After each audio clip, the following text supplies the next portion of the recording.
একটা গল্প বলছি শোনো। একটা ছেলে ছিল, নাম রাহুল। খুব গরিব পরিবারের ছেলে।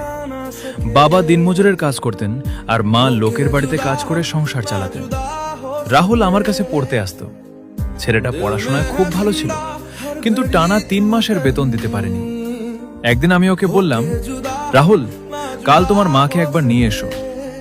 পরের দিন তার মা এলেন, মাথা নিচু করে দাঁড়িয়েছিলেন। আমি বললাম, আপনার ছেলের 3 মাসের বেতন বাকি আছে। কথাটা শুনে তিনি হাত জোর করে পড়লেন, স্যার, আর একটা মাস সময় দিন, ওকে পড়া থেকে বের করে দেবেন না। টাকার জন্য আগের দুটো জায়গা থেকে ওকে ফিরিয়ে দিয়েছে। ছেলেটা পড়তে খুব ভালোবাসে। তার কথাগুলো শুনে আমি আর কিছু বলতে পারিনি।